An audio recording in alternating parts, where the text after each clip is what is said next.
هر کسی دوست داره پوستی صاف و درخشان داشته باشه.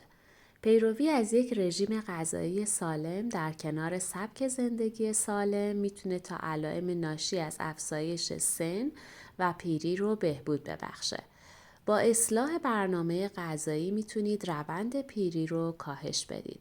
ورزش کنید و نور خورشید رو فراموش نکنید.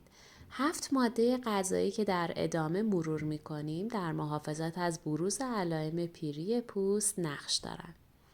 سلام. تمام مطالب این کانال با تحقیق و پژوهش به دست اومده. اگه به دونستن حقایق سبک زندگی و رابطه سالم زوجین علاقه‌مند هستی، کانال ما رو سابسکرایب کن و این ویدیو رو لایک کن و زنگوله رو بزن. 1.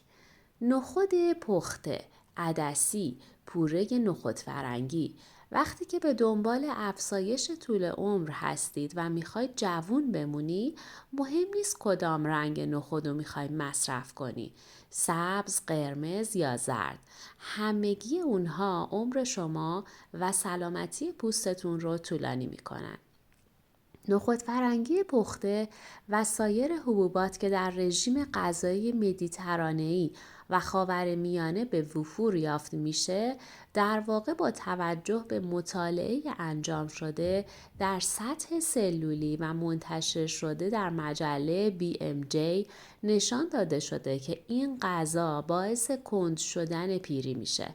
محققان بر این باورند که فیبر و آنتی اکسیدان ها به انسان توانایی افزایش طول عمر رو میده.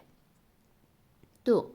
پروتئین های گیاهی. هیچ کس از شما نمیخواد که کباب و استیکت رو کنار بذاری، اما یک بار وعده غذایی گیاهی رو به چند بار در هفته افزایش بده.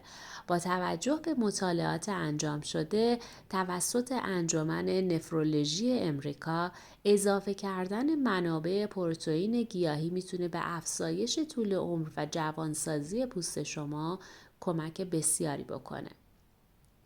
اگه تا اینجا این ویدیو برات مفید بوده، حتما اون لایکو بزن. 3. شکلات و آبرسانی پوست. خواص سلامتی شکلات بسیار شگفت انگیزتر از آن است که شما فکر کنید و تنها یک ماده خوشمزه و پرطرفدار نیست. به خصوص اگر غلظت کاکائو بالای 70% باشه، نگران نباشید. تحقیقات نشون میده که فلانوئیدهای شکلات سیاه به جذب پرتو یووی کمک میکنه. جریان خون پوست رو افزایش میده، بافت پوست رو تقویت میکنه و آبرسانی پوست رو نیز افزایش میده. شکلات با درصد بالای کاکائو سرشار از فلانول هاست که با التهاب و فشار اکسیداتیو مبارزه میکنه. 4. گوجه فرنگی. این ماده غذایی سرشار از ویتامین C که در ایجاد کلاژن کمک میکنه و باعث حفظ انعطاف پذیری پوست میشه.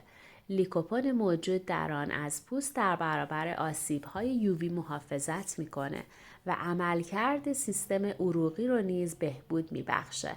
با 6 هفته مصرف منظم گوجه فرنگی، روند گردش خونتون بهبود پیدا میکنه و در نتیجه پوستتون شادابتر میشه. 5. چای سبز.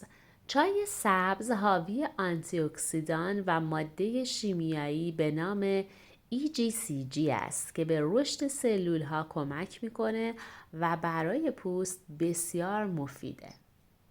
6.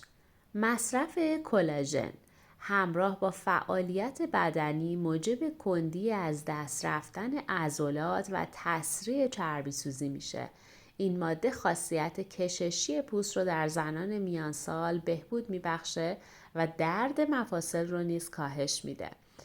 بعد از 25 و 35 سالگی تحقیق شده که بدن خود به خود دیگه کلاژن تولید نمیکنه و شما برای به دست آوردن اون کلاژن مورد نیاز بدنتون نیاز هست که کلاژن مصرف کنید. مصرف کلاژن به صورت قرصه و یا به صورت پودر کلاژن هستش که روزانه مصرف میشه. 7. روغن زیتون. روغن زیتون یکی از روغناییه که برای رفع چروک پوست صورت و جلوگیری از پیری زودرس بسیار بسیار مناسبه.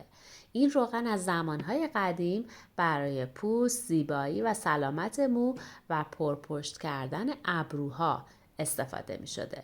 ممنونم که تا اینجای ویدیو با ما همراه بودین. لطفاً با سابسکرایب، لایک خودتون از ما حمایت کنید.